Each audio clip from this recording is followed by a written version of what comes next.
This is Between Hook Sets. I'm Jason Walter from In Through the Outdoors with my partner in slime, Kurt Underhill from the Fishing Crew. What is going on, dude? And, oh, God. Oh, yeah, there you go. I don't have a lid on. There we go. Is it straight? It feels like it's always crooked. It's you know good. what I'm saying to you?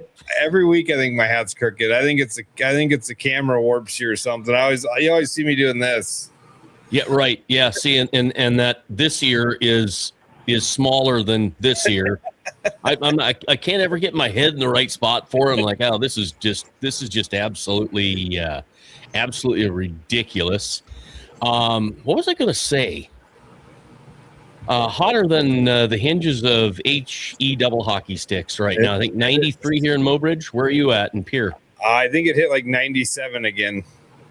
Yeah, and then it's Storm and Norman where Eric is. So I suppose we might as well get to it. He's fishing and all that stuff, and I'd hate to just waste his time, but he's the second man up, and you'll have to explain that before we let Eric in. Yeah, so we had Jason Stahl on the docket, and then he had league. So, Eric, I've been wanting to get this one on, and I hate to say he's second one. He's the second one up, but hockey sticks are good. Yeah, right, Mike. Yeah, right. I've been hate to say we're getting the second one up because I've been waiting to have him on for a long time, and yeah, it's going to be fun to get into side of Eric and talk a little bit about the NWT and all the stuff he has going on because this man is busy. So we'll bring Eric in and see how he's doing tonight. Hey, Eric, how you doing, man? I'm doing well. We're hanging in there and on to the next event already. Yeah, no kidding. Good to see you. So when you first popped in before we started the show, you were standing outside and the rain must have hit you. Yeah, it was just about to start, and we finally got some wind with that storm coming. So I was like, well, we better go inside and make it easier. You got that front edge of the wind. So let's tell people where you're at right now, what you got going on, and then we'll get back into your NWT and your past history a little bit. Yeah, so right now we're on Castle Rock Lake. It's kind of south central Wisconsin. It's the AIM National Championship, so it's the top 40 guys from the season last year between the 4 divisions. So it's a fun event. So it's top 40. Everything's off limits until Monday of Memorial Day. So everyone gets 4 days of practice, and it's go time. So, well, perfect. And so, how's the fishing been? It's been tougher than I thought. It was depending who you talk. I've never been here before, so depending who you talk to, you need a couple 30s a day. And then it was right before the thing happened. It's like, all right, you're going to need 18 in the 19s and a 22. And that's close to what we're finding so far. But we got one more day tomorrow to figure it out. Hopefully we're just not burning our luck yet. So let me ask you, where are you? Straight south of Stevens Point, or are you southwest? It's basically straight south. Might be a little southwest. It's probably an hour south. Yeah, right. Yeah, right so you're. Oh, there we go. Yeah, you're right there in the weather. There's no doubt about it. Holy cats! Yep. Yeah, it's been flat, calm, and sunny, and 80 to 90 degrees for 2 days now, and now we got some of the rain coming. So. Well, we appreciate you saving the best for last year. You were on the JMO. Yep. And honestly, I think one of the guys that I'm more excited about than anybody else is the Tom Boley podcast. I really love Boley's podcast. You were on that. That was maybe a month ago already, right? Oh, yeah. I think it was right after. It's.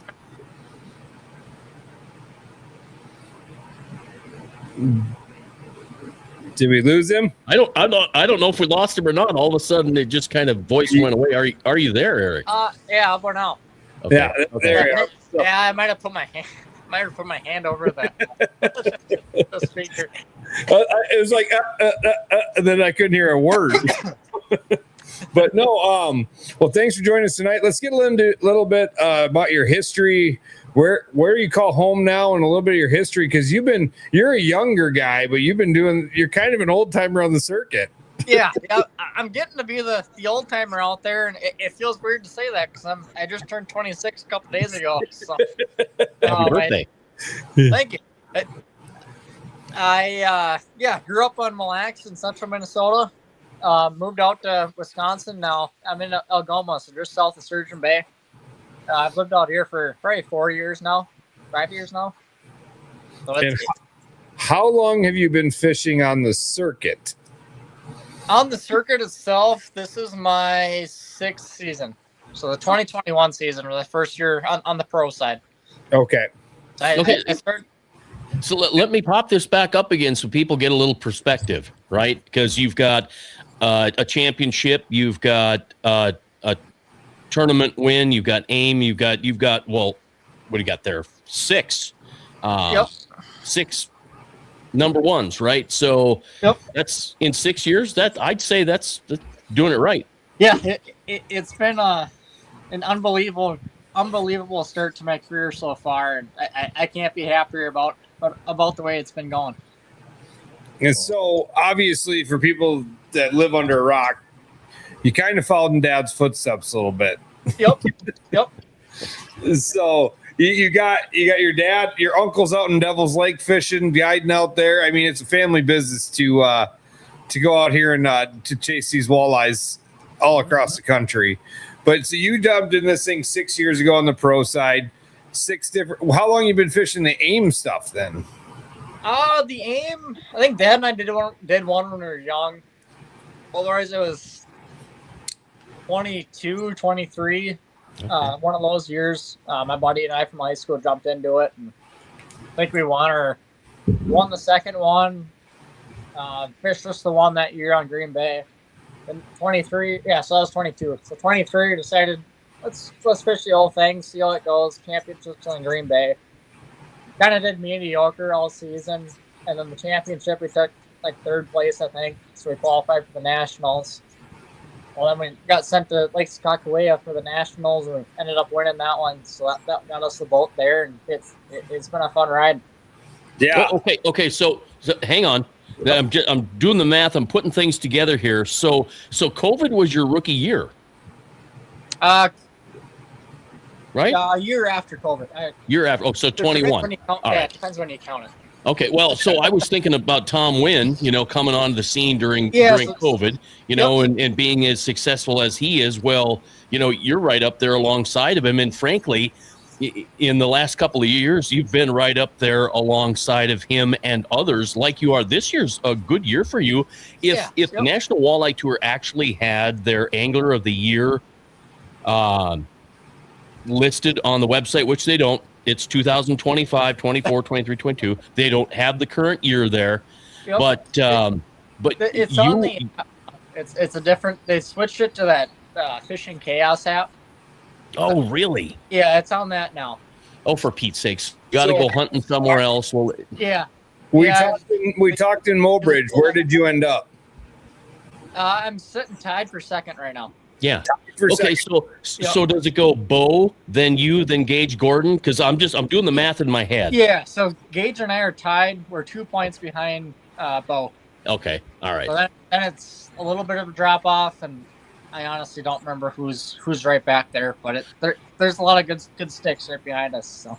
Oh yeah, no doubt. But it's fun to see you 3 in the top 3 right now. It's after 2 events, but half the season's already over. Yep. Yeah, there's a lot of season to go, and I've been in this position the last couple of years, and I know you can't let off at one point at all. And it takes one bite, and you're in it or you're out of it. Well, the next 2 events are kind of home water to you, right? I mean, that's what we call home now. Yep. Yeah, I'm looking forward to those 2, and it could go either way. It could be really good, or it could be really bad with the home lake curse, or hopefully just keep ourselves in it and go to Skakaway and crack it out there.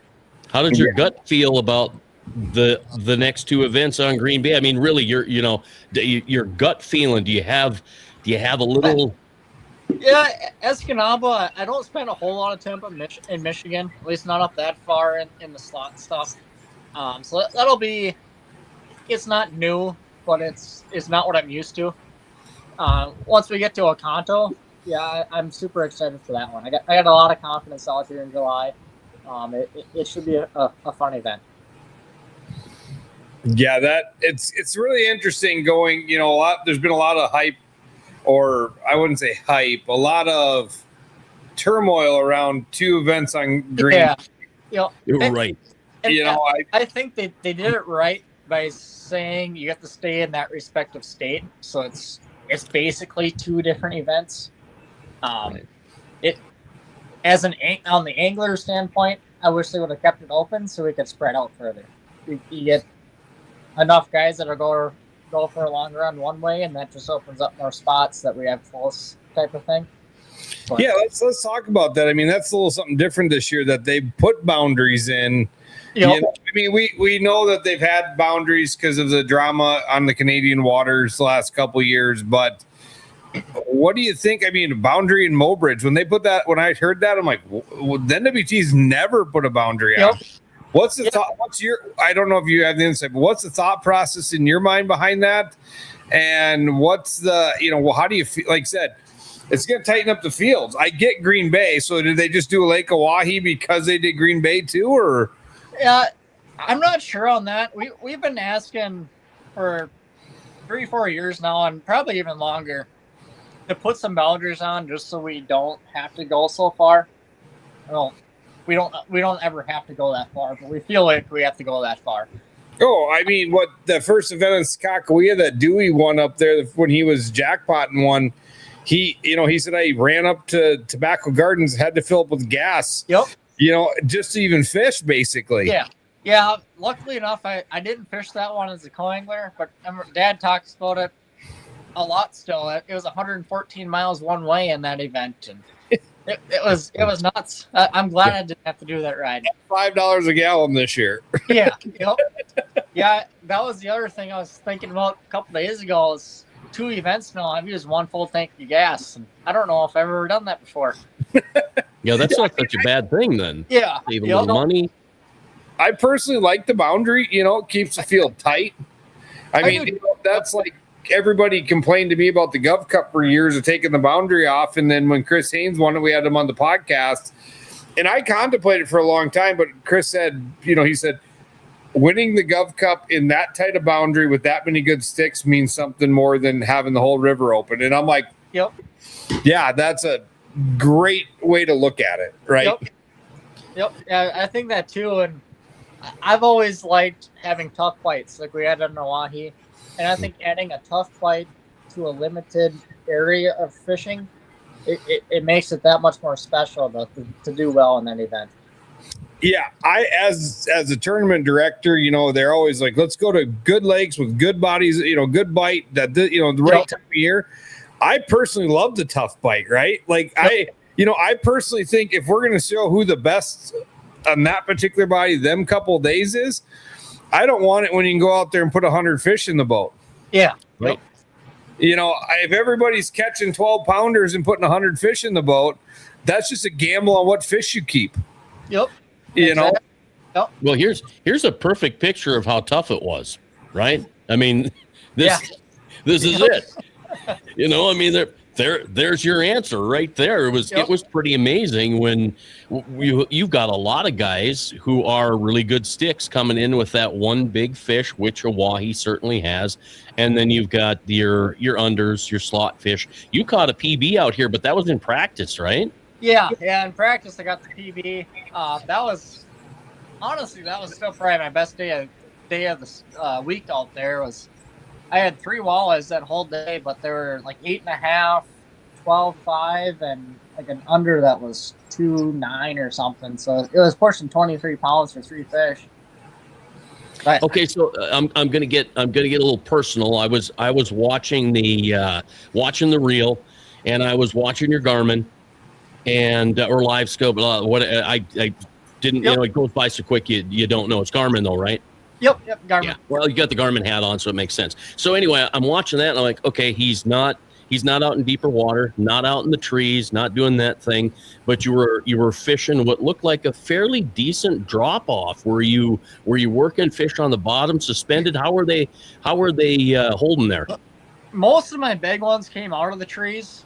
So Okay. on that 12, I was fishing the trees just on the bottom side of the river channel, and I happened to look towards the shallow water, and I was like, oh, there's a good one, and just threw at it, and was like, yeah, that's the right one. I had my Uncle Aaron in the boat at that point. It's like, yep, that one's definitely over 8, and pitched at him, and it ate it on the first drop. It's like, set the hook. It's like, oh, that's over 10. Yeah, and then it got in the net, and I went, oh yeah, okay, that's a 12, 13 pounder, right? And yeah, just huge.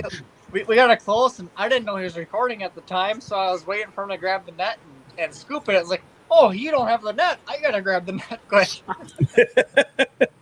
So I would like to know how many people caught their PB on Lake Oahe last week during that tournament, because you're not the first one that said that. I mean, there were a lot of guys that talked about catching their personal best. Yep.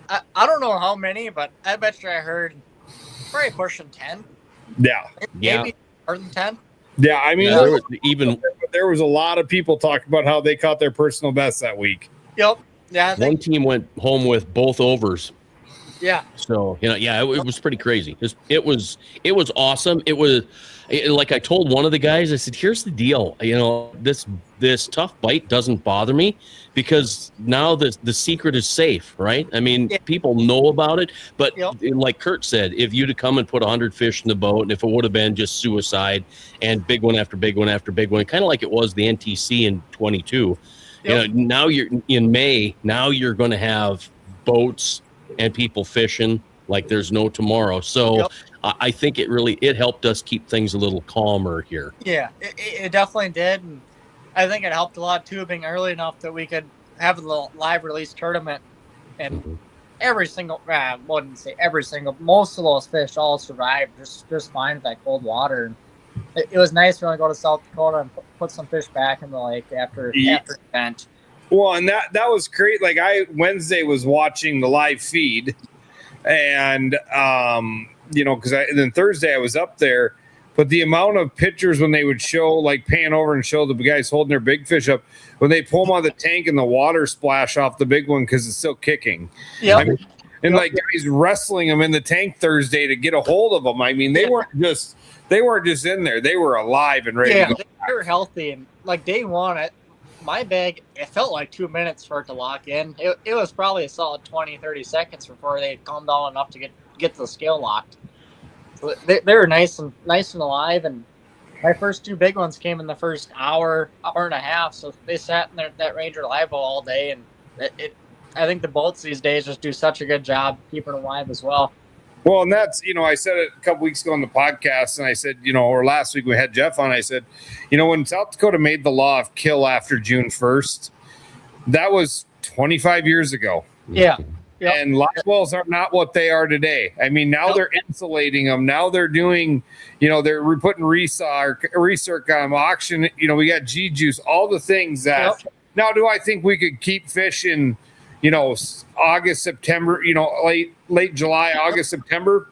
Probably not. Once they go deep, we know their survival rate's a lot less. But, all them, I'm not going to say every one of those fish went back, but I guarantee a large majority of those fish went back. Yeah, I agree. Yeah, I felt good about it. And like Trapper said, it was that water was rough, Yeah. Yeah, we didn't need boundaries for this tournament because the water was just too rough to make that long run. It was crazy. I was up there last Monday fishing. Were you marking a ton of fish?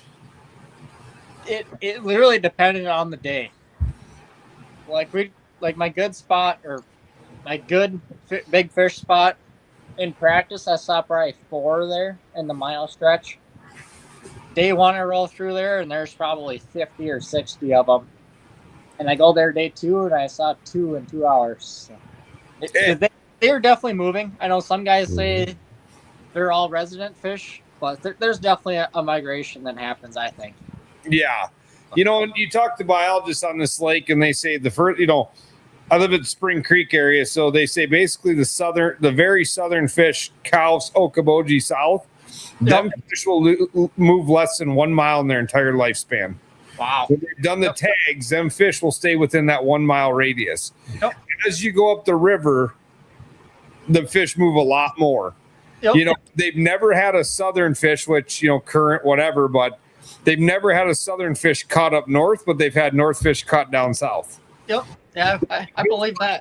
Caught in pier. Yep. Yeah, I've got a tagged walleye. I was tagged in the Morrow, and I caught it in the Whitlock area. I think just right off the flats. You know, and that happens a lot, right? Yep. Hey, my buddy in 2020, we were out and he caught one right off front of Spring Creek between Spring and Cow Creek with a tag in its lip, and the skin was growing over. We barely seen it. He called it in, and the biologist sent him an email and said, "Hey, I've got nothing going on. It's COVID. If you want to know more about this fish, call me." And so he called him, and that fish was tagged less than 100 yards from where we caught it 8 years prior. Really? Yep. Now, saying that fish lived there in that 100-yard stretch its whole life, but to catch a fish 8 years difference, 100 yards from where they put it back in the water, that's pretty tells you those fish don't move. Yep. But the northern fish 100% move. Yep. I wonder how much of that when you said like north fish go south, but when is most of the tagging's done in the spring when the big migration's up north? I think that's a big part that even with all the technology these days, I think we're missing that aspect. It's hard to tag them when they are down south, type of thing. Yeah, true. Yeah, true. I'd love to see more tagging. I really would. I'd love to see some of these electronic tags. I'd love to know, like they have put out on Erie. I'd like to see some of that migration and really get an idea of what these resident walleyes look like compared to those that are going north for the winter. You know, it just would be fun to see. So let's get a little bit into more of your Lake Oahe. You know, see, you're out here, you practice. Practice had to be a roller coaster, it sounds like. Tell us a little bit about practice and into the tournament and where your headspace was and how you came up with a game plan. Yep. Yeah, so coming into it, even with Dad fishing forever, he's never been there this time of year, so we weren't really sure what to expect. We know most of the fish should be somewhere semi-close to the takeoff there. I think day one I started down by the Morrow and I couldn't tell you I saw a walleye. I never caught one, and I might have saw a couple, but couldn't catch any. But that was a good start to the week. I heard plenty of people say they had at least one. Well, Chad Schilling said he didn't catch a fish in practice one day. Yeah. So, you know, Chad Schilling can't catch fish on Lake Oahe. That tells you something. Yeah, then we all know we're in trouble. Yeah. So the second day, I think I caught two. It was like a 20 and a half and probably a 14 or 15. So really nothing that you really wanted. I think my third day, or it was the third or fourth day, that's when I finally had that good day. I had the 3 for 23 pounds.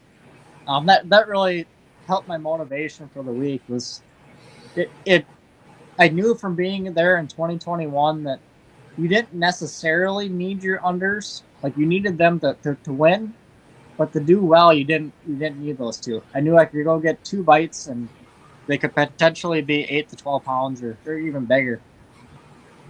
So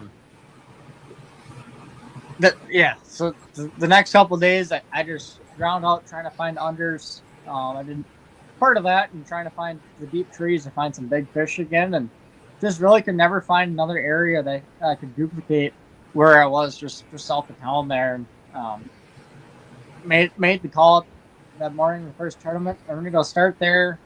We're going to put 2 fish in the boat, and they're going to be for 20 pounds. And if not, we're going to go run around like a chicken with their head cut off and just pray to the Lord it works out.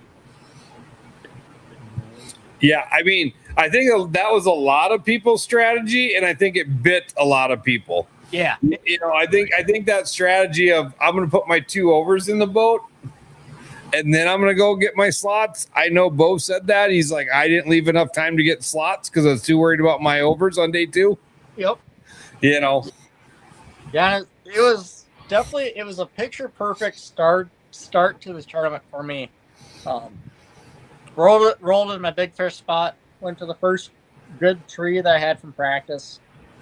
I was like, put the scope in the water, and there's 4 or 5 big ones sitting on it.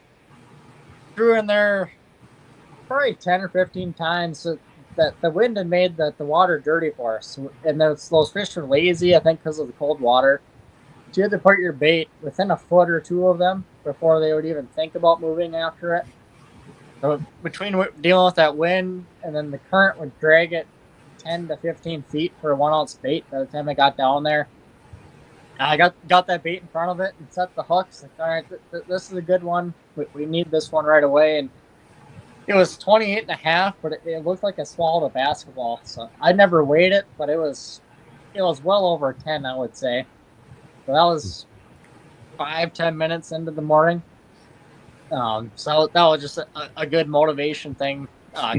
Keeps the nerves in check for the rest of the day after that. Right. Did you think the unders were gorgeous? I mean, I just absolutely every one that came across the scale or that got hung up when we were taking pictures, I just was amazed at how chubby they were. Some guys said they thought that they were probably pre-spawn or they were reabsorbing, and they weren't. They were just that healthy. Yeah, they're just that fat. We kept a couple for a fish fry one night, and it was like, this one should have eggs in it, but it's just like an inch layer of fat around the inside of that fish. It was crazy. Them fish, like I said, every fish I saw, there was not every fish. There might have been 1 or 2 that didn't look that great, but every other fish was just a tanker. Like they were fat. This system's got it's fed them well. Now I fished up there a couple times over the last couple weeks. Did you see a lot of bait? I didn't. By the Morrow, I did. There was a lot of bait there. There was a lot of, I don't know if it's herring, whatever the bigger minnows are that they're eating. Yeah. Up by town, up by Mobridge, there definitely wasn't that much for bait up there, I don't think.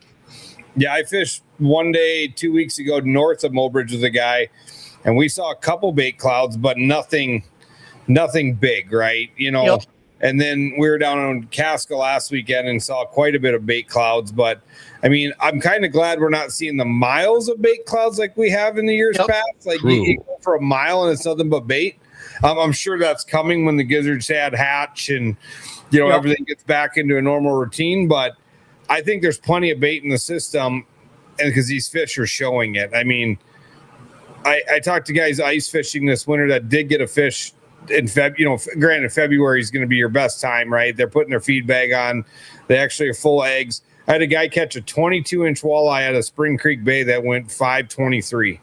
Wow. For a really 22-inch walleye, right? I mean, like I said, granted, perfect time of year, you can't get it fatter, right? And I mean, but I'm just like, that just shows. And then during the Pier Winter Fishing Weekend, Paulie Steffen was fishing in his boat on the southern end, and he said his 19 3/4 were damn near 4 pounds.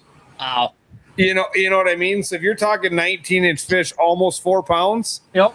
That's pretty good. That helps.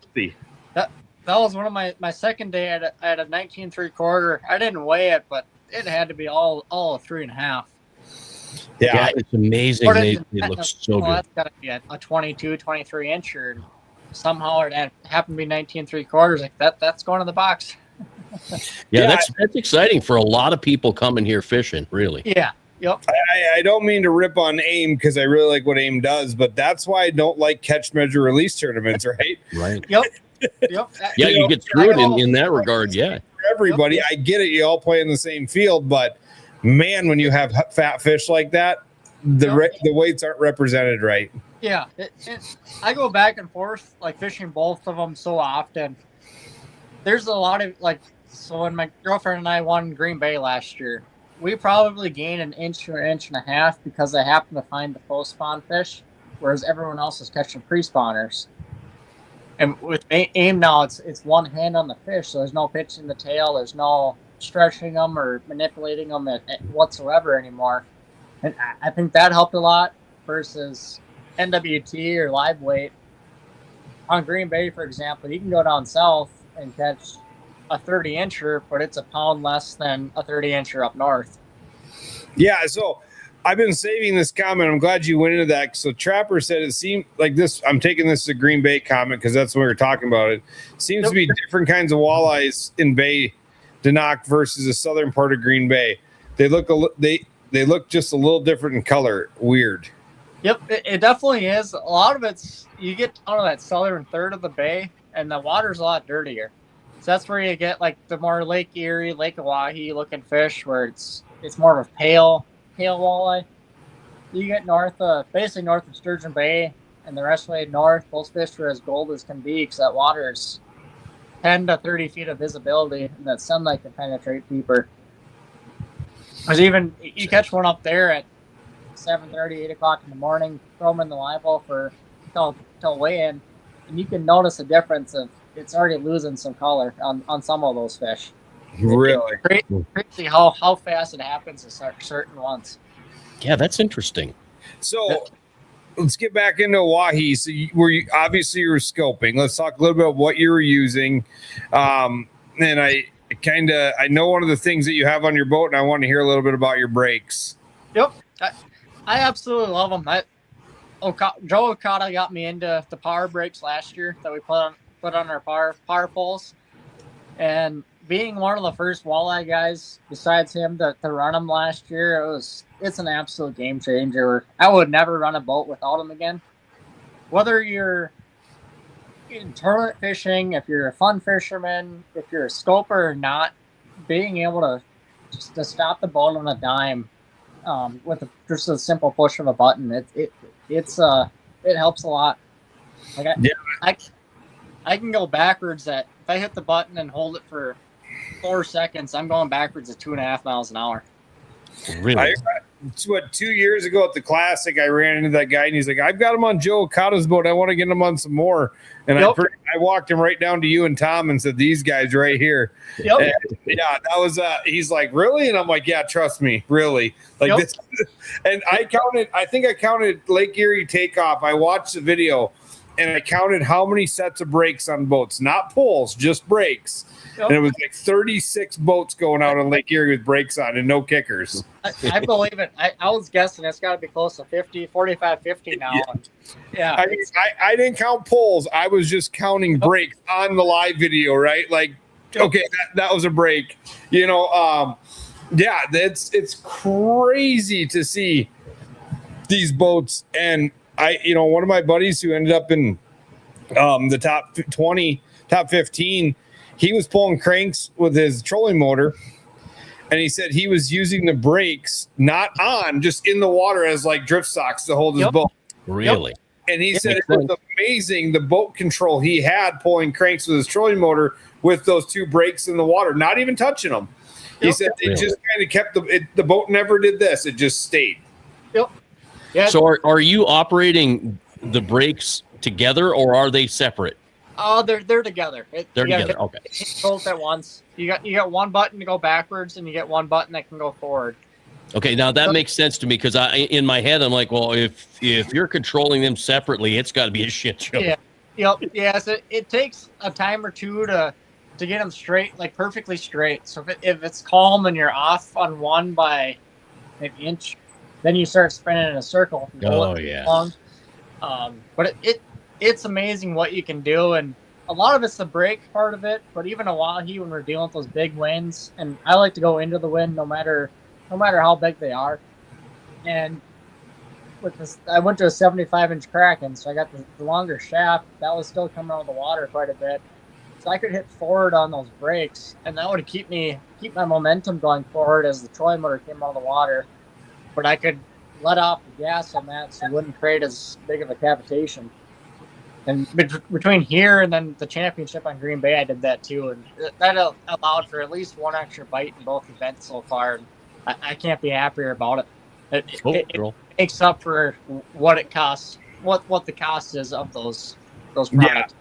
Yeah, I mean, Tom said when I asked Tom after he had him on the championship last year, I said, so what's it like? And he goes, well, at first you got almost be ready when you hit the stop button. Yeah. Like if you're forward, it kind of jolts you forward. It stops so quick. Yeah. Yep. It's pretty impressive. So let's get to what you were doing. Trapper says he's glow perch. I tried it, but I don't know what the perch population is out there, but it wouldn't work for me. I had to go blue silver. It pales in comparison to everything else. Yeah. Let's get into a little bit about what you were doing there. Yep. Yeah, so for the big ones, I was targeting trees, kind of just the staple deep fish stuff or big fish stuff. The trick I was doing was going down current, which come game day was into the wind, but I could throw my bait, which was a 1 ounce hyper rattle in the blue silver. I was throwing that just short of the tree, and after doing it for a few days, I figured it was 10 to 15 feet that current would pull it for how deep my trees was. So I could drop it just short and drop it underneath that canopy of the tree so I wouldn't get stuck nearly as many times. So is there anything that drops quicker than that hyper rattle? Not that I found. Right. It's amazing how fast that bait drops. It blew my mind. So last Saturday we were out, and we went from Piro to Fielder. So we're in that Moroa Cask area, Swan Creek area. And I was throwing jigging wraps, and I'm like, okay, I got to do something different here. We're in a little deeper water. I got to try something. So I put a hyper rattle on, and I gave it a chuck, and I looked over at Toby, the guy I was fishing with. I looked back, and I'm like, what the heck happened? What the hell happened to my bait? And so I picked up on it quick. I went, oh my God, it's at 35 feet. Yep. And it dropped 35 feet in. I looked over, looked back, and I couldn't find it. And it's amazing. It takes a little getting used to, but it will scream down 35 to 50 feet quicker than you can really watch. It's amazing. It doesn't. It's so much of a difference. It's hard to go from like that to a jig and wrap or Right. vice versa. It's such a different fall rate that I don't know if it triggers those fish, whether it's that fall rate or if it's the profile. Like jig and wrap's longer, skinnier, whereas hyper rattle shorter, fatter. One of those things. It's definitely each bait plays a big part depending where you are. So, there are a couple colors that work better than the rest too. In my little experience with it. Yeah. Yep. If I was to grab two off the shelf, it'd be glow perch and blue chrome. Those two work 98% of the lakes every single day. So I was hearing rumors in the crowd or talking to guys in the crowd last week, and they said, were you ripping it hard, or were you? Because I heard the guys were just like barely picking up to get fish to bite. You had to throw that bait to get down there, but you couldn't rip it like you're supposed to. You had to just swim it past those fish and kind of just hover it and yo-yo it, and they would end up eating it. Yeah, I heard if you ripped it, they might swim away. They might look at it, but most of the time they weren't biting. Sometimes they'd scatter, sometimes they wouldn't. But if you just sat there and barely just swam that bait, then you could get them to trigger. Yep, that was the biggest key this week, because I didn't bring any of my extras because they're not supposed to work when it's 55-degree water or whatever else like that in the spring. So I ended up ordering a bunch of them and overnighting them just to get here by day 2. I was going to lose a lot in the trees, but it was weird. Started practice, I was doing that, and I got lazy that second day and threw at one. It didn't bite, and it just kind of pendulum swung, and that's when that fish hit. And I was like, all right, maybe that's the key I need right there, is just be slower on what we're doing here. Yeah, you lose less too. Yeah, you do. Well, and the other thing, it seems to me like you can break them loose from a tree because an ounce is an ounce, right? But there's something different about that hyper rattle that just, I don't know. It's a weird bait. Yep. I know we talk about those bait clouds and the fish. We ran into multiple, larger, probably 15, 20, 25, 30 of those. I don't know what they were, if they were Cisco, herring, I mean, whatever it was. It got to the point where saw so many of them that for me it was a game because we weren't catching, I mean, we're fishing. And I'm like, out of boredom, I'm like, well, okay, about 35 feet out over. And I would try to chuck that hyperglide. It went too fast, so I had to go back to a jig and wrap just to bust that cloud of bait up to see what would happen and hope that it would wake a walleye up, and it never happened. But boy, did I bust up bait, and it got to the point where it was a game, and I forgot about fishing. So you targeted the trees. What did you do to get your slots? So day one or both days, I started pulling bouncers right away. Nothing that it wasn't something I expected to do whatsoever. Luckily, I brought a couple bouncer rods just in case. But just pulling slow death and a crawler and a fathead. Day one, we got 116.5. They went in the box, and then a couple shorts. And then, honestly, I got sick of pulling bouncers, so I went back to jigging. And probably 4 or 5 spots into the day, or into the unders or slots, I ended up finding a spot that I got a 15.5 and a 16, and that rounded out our limit. I don't know how many people told me, or a couple people said I messed up and didn't bring my cranking rods. Yep. I think Oahe woke some people up to some old tactics. It did, and that was one when we were driving out there. My dad called me. He's like, "Yep, I did. You'd be proud. I didn't bring my trolling stuff." I was thinking to myself, this is probably one that I was even thinking about bringing my trolling stuff too. So that brings that. We have a question I've been hanging on to from Chad Miller Fishing. I have a ton of respect for both you and your dad. What are you doing different than him? You continue to kick his butt. Good question. Honestly, I'm not sure. I think the biggest part is understanding when I throw it and I see the bait falling, I recognize that it's not going to be within 6 inches of that fish, so I reel it back in right away and throw out 3 more times. He'll fish it for a while to make sure, or to try to get that bite, but it just doesn't always work. I'm going to say I make 3 to 4 times as many casts as he does, and I think that's honestly the biggest difference. So is your old man pretty good with the scope? He's getting there. It's definitely been an improvement for the last pretty much each tournament the last couple of years. He was one where I was probably one of the earliest adapters, whereas he hung on to the old style way for longer.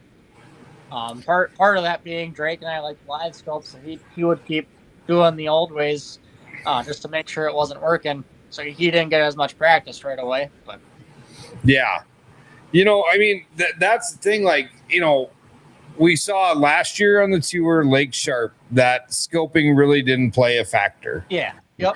Granted, Lake Oahe, your guys' top guys were all scoping, but a lot of the top cast checkers were not scoping. Yep. From our math, 2 of the top 10 this tournament came trolling, and that's got to be the highest for the past 3 years. Yeah. Yeah, I know. I know in the top 15, if you say 2 are there, I know 2 more that were in the top 15 that were trolling. Yep. So it'd be really interesting. So, I mean, and that's the thing, like we've talked for a while, like we had, old school Jim Randash on. I don't know if you remember that name. Your dad would know Jim Randash, but we were talking about baits and how presentation and people, baits wear out. Well, and it can be mind boggling to me and a lot of people, like how can a jig and wrap get wore out? But I think a jig and wrap, ripping it like we've been doing, like you're supposed to do, is wearing. I mean, there's times, unless you land them on their nose in this lake, 5 years ago, you cast jig and wrap at them, and if it got within 5 feet of them, they were smashing the thing. Yep. Now, if you don't land on their nose, good luck. Well, think about this though too. When the jig and wrap started to get hot out here, that was not in the trees. That was on points. Yep. Right. Yep. I mean, you were passing point. You were passing points, looking for big marks and pulling them out there, and then that went away. And it got to the point where you heard guys in the bar just absolutely just pissed off because the fish were gone, and then somebody found them where they are now. And are they going to stay where they're at now, or are they going to leave the trees? That's my curious thing. Yeah. If we keep pounding them like we do. Yep. I think it's just an evolution of everything. Like when the jigging reps came out, at that point you just used 2D, you draft around, threw behind the boat, jigged it twice, and you got a fish on, or you move on to the next one. Whereas now that we can be so accurate with our casts and everything, that these fish are learning. No matter what we think of how dumb a fish is supposed to be, they're learning. Well, the thing that I noticed last weekend, and it's happened in the last couple of summers that I've been fiddling around with this scoping thing, but you've got a fish at 25 feet, you chuck it out there, your bait hits the water, and I'm like, it's gone. Yeah. So do you try and look for those, or do you just move on? I usually move on. If they spook, I'll move on. I think that's the one thing using live scope. If a fish spooks, the odds of you catching them without following them for 20 minutes is slim to none. And then targeting walleyes, this is one of the biggest live scope tricks, I think. Any fish you see that's swimming, 90% of those you will not catch, and it's not worth wasting your time to throw at them. Yeah. Most of the time, you drive around till you see one that's not swimming, or he might be, if you're in Lake Oahe or a reservoir where there's some current, then they'll be swimming a little bit. But if they're sitting still or relatively still, those are the ones you want. So are you chasing those suspended walleye, those marks that are above the trees that are 10, 15 feet above the trees? They seem to be pretty active, but... They seem to be active, and more of those that I caught were... a lot of them are moon eye or golden eye or whatever version of skipjack. Not many of those are walleyes for me. Okay. Most of the walleyes out in the trees were in the trees, or they were lower off to the side of the trees. It seemed like they would be in the trees, or they would just swim out at the same level. They wouldn't really come up any higher. Well, the other thing I heard was a lot of guys were struggling catching fish out of the trees. Yeah. So the tree bite wasn't, it works for you. I don't think a lot of guys were on the tree bite. Yep. And I definitely believe that, because it wasn't an everyday thing. Like I said, where I went out there one day and I caught one or two, sorry. Then I caught three, and then I didn't catch any in the trees for the next 2 days. Everything else came just unders that were up shallow. I think most of it was just a confidence thing, where I didn't have any confidence up shallow, so I just kept going deep, hoping for my 2 bites, and thinking in this event 2 bites could get you 20 pounds, or you can go chase your 5 unders that are at most 12 pounds. Yeah. So how long are you sitting on, let's say, a group of trees, or even just one good tree that's got some marks there? I it's getting to the point where I'm like, if I'm not getting any action in 15 or 20, I'm out of here, because right now I'm throwing at the wrong fish. That's probably about what I do. So my first fish that I was talking about, I threw at that probably 10 to 20 times. I don't remember for sure, because I kind of black out when I do it. But, 3 hours later. I don't waste a lot of time anymore. If it's a good tree and you see those fish are active, or that they chase you once, then I'll grab a different bait, or I might throw in there, and then I'll grab a different bait and try throwing in there. If they don't hit that within a couple more casts, then I'll move on. Makes sense. Thank you. Yeah. So we got a question here. How's Castle Rock treating you? You kind of said earlier. I'd rather be on Oahe again. I get you. So, touring all around, fishing all these different bodies of water, where's your favorite place? Green Bay and Oahe. Yeah, Hawaii is such a special place, right? I mean, it can be fickle. But I mean, in the last 4 or 5 years, this lake has really blown up, and everybody's kind of complaining. I think I watched a video of Tom Wynn. He's like, it's down, water's down, right? And I think Tom goes, my waypoints from last time are up there on the hill. right? I'm sick of hearing, oh, I want the water to come back up. Keep it down for the rest of the year. Didn't Finsel say it was? Didn't Mark Finsel say it was going to be down 6-8 feet or something like that in the next year or so? So keep it down. Let them willows and them all that stuff grow up, because this lake will absolutely explode when the water comes back up. Yep. And okay, so let's go back to Green Bay real quick, because Green Bay is huge too. Lake Oahe's huge, but Oahe's got its places to fish. Green Bay, if I went to Green Bay, I'm going out a Little Sturgeon Bay, something. I'm fishing that east side. Where's your favorite spot in that whole big body of water? It all depends on time of year. Or like spring, you always fish down south, like Sturgeon Bay south. And as that summer warms the water, you just kind of keep gradually moving north. A lot of it out there is rock piles, but it's not always on the rocks itself. It's adjacent to those rocks, off in the deep water as well. But it's more of a wind-driven, current-driven lake than I think anything else. So you've kind of only been fishing the circuit since the live scope era. So, but growing up, I mean, you spent countless hours of time on the water with your old man. And, we used to have graphs littered with waypoints, and we fished spots. Yep. Is that even a thing to you? You drop one a day, maybe. Wow. More of it's dropping it in the general area, so you know kind of where you're at, but really it depends where we are. Like Erie, for example, you drop one, and then you're going to fish within 2 miles of that the next day. Where Oahe, we marked the individual trees, even out here on Castle Rock, we're marking individual trees that we want to fish. Because generally that right tree is going to hold fish more often than any other tree. You talk about marking trees, that the Dr. Sonar chip, when it says there's a tree down there, there's a tree down there. Except for some of them that, some of them die, right, and they do disappear. But blows my mind at how good that Dr. Sonar chip is. So did I hear Jeff say you're from Algoma? Yep, Algoma. Yep. Okay, so you've been to the hardware store then? Yep. And you know Kathy? Yeah, okay. All right. We made it there. Right on. It's been like 2 years since he brought up Algoma's bait and stuff. We had pictures one night on here at the store.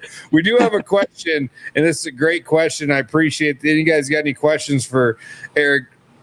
Throw them on here, because this is a great question coming up. You come from the fishing history. If you could fish with any 3 people, dead or alive, who would you fish with? Oh, that's a great question. That's a great question. It's hard not to go out with Dad again, because we haven't. Growing up, we fished together a lot, but now that we're both in separate boats, we don't fish a whole lot together anymore. I wanted to probably have to go with my grandpa that passed a couple years ago, and Steve Lobbs that passed last year. Wow. Yeah, I mean, that's a hard question, right? Wow. Yeah. And you grew up in this industry, so there's a lot of guys that people would put on their top 3 that you fished with over the years or associated. Yep. You know what I mean? Like there's a lot of people that you've ran around with your whole life that and that's a great answer, because 100% your dad. You're never gonna get enough time fishing with him, Grandpa, and then your partner from the head-to-head that passed away. That's a great answer. But yeah, I mean, I was sitting there trying to think the 3 I'd fish with, and it'd be my dad. I'd love to fish with Bob Prupp Sr. one more time. And I'd honestly be tied between you and Tom to get in the boat with. Yeah. So I mean, that'd be a tough one, right? I mean, it's hard to answer 3. It is. There's a lot more than 3 you want to fish with again. Yeah. So I mean, okay, aim this week, or aim. When's your aim start this weekend? Friday, Saturday. And then you told me in Mobridge you're a working man now, so you got to go to work and then to Green Bay. Is that your next stop? Yep. Yeah. I go to work for a couple weeks, and then up to the Escanaba for the next NWT. We got another question here. What Ooh. is your confidence bait? The hyper rattle. One ounce hyper rattle, no matter where or what time of year, I'll throw that thing, and I'll have confidence. I should catch a fish on it. So was the hyper rattle the key on Erie too? Out there was a jig crawler. Jig and crawler. Yep. Yeah, I tried the hyper rattle, but that water was like 38, 42, 43 ish, I think. I think it was just holding off that hyper rattle wouldn't work. Okay, so being a northern boy, Wisconsin, Minnesota guy, Mille Lacs Lake kid, you think about that. So we're talking about cold water, on Lake Erie, but we've dropped hyper rattles ice fishing.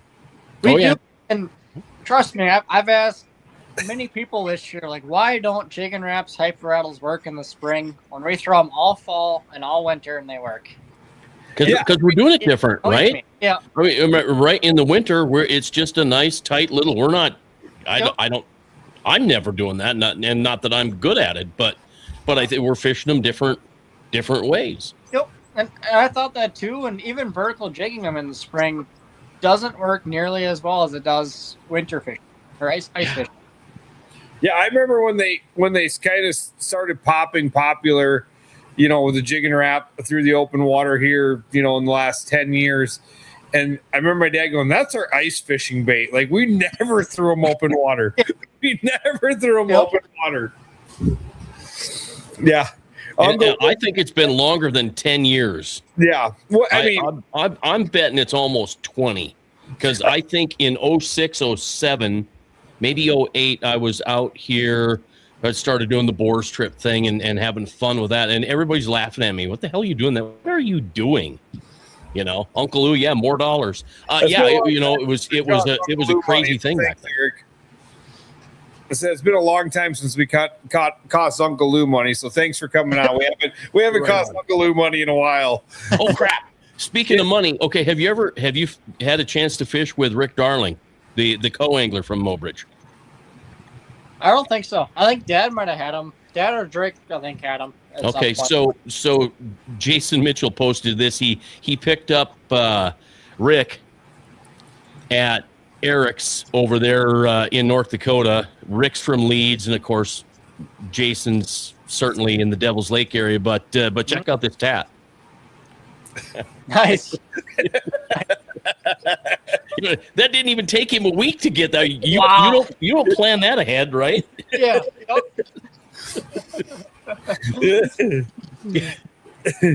Yeah, you gotta get your chance. Just get trophies tattooed. Yeah, right.